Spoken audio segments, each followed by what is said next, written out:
Hi అండి, అందరూ ఎలా ఉన్నారు? నేనైతే చాలా బాగున్నానండి. నేను ఈరోజు చూపించే రెసిపీ లంచ్లోకైనా డిన్నర్లోకైనా త్వరగా చేసేసుకోవచ్చు, ఇంకా హెల్దీ కూడా. మనందరికీ ప్రోటీన్ ఫుడ్ తీసుకోవడం ఎంత ఇంపార్టెంటో తెలుసు కదా. నేను ఇప్పుడు చూపించే రెసిపీ ప్రోటీన్ రిచ్ అండ్ పిల్లలకైనా పెద్దలకైనా చాలా హెల్దీ. మీకు ఇప్పటికే అర్థమైపోయింది కదా మిల్ మేకర్ పులావ్ అని. ఇందులో మీకు కనిపించిన ఇంకో protein rich and fibre rich పప్పు కూడా ఉందండి. అదేంటో ప్రాసెస్లో చూసేయండి. ఈ పులావ్ కోసం ఫస్ట్ ఒక గ్లాస్ రైస్ అంటే 1/2 kg రైస్ని శుభ్రంగా కడిగి అరగంట సేపు నానబెట్టుకోవాలి. నేను ఇక్కడ నార్మల్ రైసే తీసుకున్నానండి. బాస్మతి రైస్ అయితే ఇంకా టేస్ట్ బాగుంటుంది. మిల్ మేకర్ని వేడి వాటర్లో వేయాలి కదా, అందుకోసం గిన్నెలో వాటర్ పోసి కొంచెం వేడైన తర్వాత అందులో మిల్ మేకర్ వేయాలి. 5 నిమిషాలు అలాగే ఉంచి తర్వాత వాటిని తీసి నార్మల్ వాటర్లో వేసుకోవాలి. ఇప్పుడు మిల్ మేకర్ని వాటర్ లేకుండా గట్టిగా పిండేసి వేరే గిన్నెలో వేసుకుని పక్కన ఉంచుకోవాలి. తర్వాత మిక్సీ గిన్నెలో గుప్పెడి పుదీనా, గుప్పెడి కొత్తిమీర, చిన్న అల్లం ముక్క, 5-6 వెల్లుల్లి రెబ్బలు, కారం కోసం 4 పచ్చిమిర్చి తుంచి వేసి కొంచెం కోసుగా మిక్సీ పట్టి పక్కన ఉంచుకోవాలి.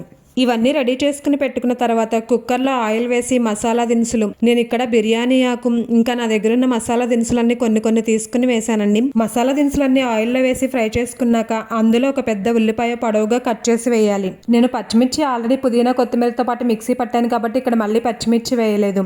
తర్వాత ఇందులో క్యారెట్ ముక్కలు, క్యాప్సికమ్ ముక్కలు ఇంకా స్వీట్ కార్న్ కూడా వేసి ఒకసారి గరిటెతో తిప్పి ఇప్పుడు ఇందులో నానపెట్టుకున్న 1 కప్పు పెసలు వేసుకోవాలి. నేను మిల్ మేకర్తో పాటు వేసిన స్పెషల్ ఇంగ్రీడియంట్ ఈ పెసలేనండి. రెండిట్లో ప్రోటీన్ ఎక్కువగా ఉంటుంది కాబట్టి చాలా హెల్దీ ఈ పులావ్. తర్వాత ఇందులో కొంచెం పసుపు, వెజిటేబుల్స్కి పెసలకి సరిపడా ఉప్పు కూడా వేసి ఒకసారి మొత్తం తిప్పి తర్వాత అందులో పక్కనుంచుకున్న మిల్ మేకర్ కూడా వేసుకుని ఒకసారి గరిటెతో తిప్పాలి. మిల్ మేకర్ని కూడా ఒక 5 నిమిషాలు ఫ్రై చేసుకున్న తర్వాత ఇందులో మిక్సీ పట్టుకున్న పేస్ట్ని కూడా వేసి పచ్చివాసన పోయే వరకు ఫ్రై చేసుకోవాలి. ఇప్పుడు 1 టీ స్పూన్ ధనియాలు, జీలకర్ర పొడి వేసి మొత్తం ఒకసారి కలిపి తర్వాత అందులో అరగంట సేపు నానబెట్టుకుని పక్కనుంచుకున్నాం కదా, ఆ రైస్ని కూడా వేసుకోవాలి. రైస్ వేసిన తర్వాత ఒక 5 నిమిషాలు ఫ్రై చేస్తే రైస్ కూడా కొంచెం ఫ్రై అయ్యి పులావ్ టేస్ట్ ఇంకా బాగుంటుంది. రైస్ ఆల్రెడీ నానబెట్టాను కాబట్టి గ్లాస్ రైస్కి 1.5 గ్లాస్ వాటర్ పోసాను.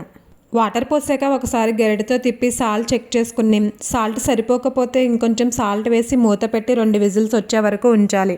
2 విజిల్స్ వచ్చాక స్టవ్ ఆఫ్ చేసి కుక్కర్ ప్రెషర్ పూర్తిగా పోయిన తర్వాత మూత తీసి చూస్తే చూడండి మీల్ మేకర్ పెసల పులావ్ ఎంత బాగుందో చూడడానికి. అంతేనండి, ఎంతో టేస్టీ హెల్దీ అయిన మీల్ మేకర్ పెసల పులావ్ రెడీ. ఈ పులావ్ ఇలా తిన్నా చాలా బాగుంటుందండి, కానీ మా పాప కొంచెం కారం ఎక్కువగా ఉన్నా తిందు, అందుకే తన కోసం పెరుగు చట్నీ కూడా చేశాను.